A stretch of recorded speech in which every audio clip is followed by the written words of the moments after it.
किसी भी हिंदू को आर्य बनने नहीं दूंगा, लेकिन अगर आर्य चाहे तो हिंदू बन सकते हैं। देखिए, मैं खुद भी इस्कॉन का फॉलोवर नहीं हूं, लेकिन उसके बावजूद भी मैं यही कहूंगा कि ISKCON is better than Arya Samaj, क्योंकि आर्य समाज से अच्छी चीज़ें इस्कॉन के अंदर हैं।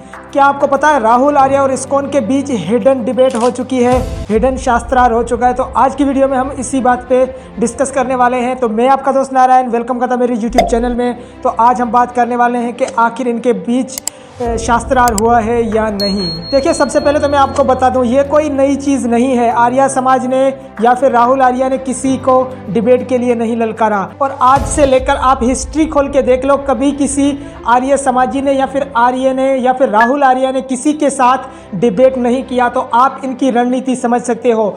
ये जो झूठे दावे होते हैं उनको सच साबित करने में माहिर है आर्य समाज, और इसी तरीके से इनका काम चलता है, इसी तरीके से ये सारी चीज़ें करते हैं। लेकिन अगर इस्कॉन की आप हिस्ट्री खोल कर देखोगे तो उन्होंने बहुत सारे लोगों के साथ शास्त्रार्थ किया है और आज भी वो अच्छी तरीके से अपना काम कर रहे हैं। आर्य समाजी करते कुछ नहीं है, लेकिन जो कर रहा है उनके ऊपर वो झूठी बातें बनाते हैं, वो झूठे वीडियोस उनके खिलाफ बनाते हैं, उन्हें एक्सपोज करने की कोशिश करते हैं। तो इन्होंने किसी को नहीं छोड़ा, हर किसी को एक्सपोज किया है और सबसे ज़्यादा हिंदुओं को ही एक्सपोज किया है, क्योंकि हिंदू को आर्य बनाना है। ठीक है ना, किसी भी तरीके से आर्य लोग, आर्य समाज का यही एजेंडा है कि हिंदू को आर्य बनाया जाए। और आर्य समाज का काम करने का तरीका इस तरीके से है कि ये ऐसी चीज़ को टारगेट करते हैं कि जहाँ पे क्राउड ज़्यादा हो। फॉर एग्जाम्पल, ये अभी इस्कॉन को टारगेट कर रहे थे क्योंकि इस्कॉन के पास क्राउड ज़्यादा है, बहुत सारे लोग इस्कॉन में ज्वाइन हो रहे हैं, कृष्णा कॉन्शियसनेस में ज़्यादा भाग ले रहे हैं। किस तरीके से वो प्रचार करते हैं देश विदेश में, सारी चीज़ें इनको भाती नहीं हैं। और इसी तरीके से ये चाहते हैं कि हमारे भी इतने ही फॉलोअर्स होने चाहिए, इतने ही डिवोटीज़ हों आर्य समाज के, और ऐसे ही काम करें। तो इनको जलन इस चीज़ से है। इसी तरीके से ये कुछ ना कुछ जो है ना बोल कर टारगेट करते रहते हैं, जैसे वो लोगों को यहाँ वहाँ भटकाते रहते हैं। अगर हिंदू आर्य बनेगा तो हिंदू को अपना इतिहास भूलना पड़ेगा और आर्य समाज का इतिहास अपनाना पड़ेगा।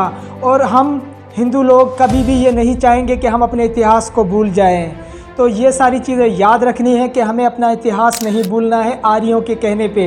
आर्यों का ये काम है, सदियों से ये कहते आ रहे हैं इस तरीके से करो, उस तरीके से करो, लेकिन ये सारी चीज़ों के खिलाफ है, उनके अगेंस्ट हमेशा बोलते रहते हैं। जब राहुल आर्य ने इस्कॉन को टारगेट किया और इस्कॉन के बारे में, इस्कॉन के अगेंस्ट वीडियोस बनाए, तो उसके बाद 2-4 वीडियोस बनाए, उसके बाद एकदम से यूट्यूब से गायब हो गए। किसी भी सोशल मीडिया पर उनकी वीडियोस आपने नहीं देखी होगी, न्यू वीडियोस। वो इस तरीके से, क्योंकि ये जस्ट इनकी पॉकेट मनी या फिर इनके व्यूज डाउन होते हैं, तब ये ऐसी चीज़ को छेड़ देते हैं कि लोग उनके वीडियोस ज़्यादा देखते हैं और उनके जो अर्निंग होती है, और फिर अर्निंग होने के बाद ये कुछ दिनों के लिए, कुछ हफ्तों के लिए, कुछ ये 1 महीने के लिए जो गायब हो जाते हैं, और उसके बाद सोचकर वो एक रणनीति के तहत काम करते हैं कि अब किसी को टारगेट किया जाए। यही इनका काम है और इसी तरीके से ये सारी चीज़ों को अंजाम देते हैं। तो इस वीडियो में इतना ही। अगर आप मेरे चैनल पे नए हैं तो चैनल को ज़रूर सब्सक्राइब कर देना ऐसी ही वीडियोस के लिए, और मिलते हैं एक नई वीडियो में नई सोच के साथ। तब तक के लिए जय श्री राम।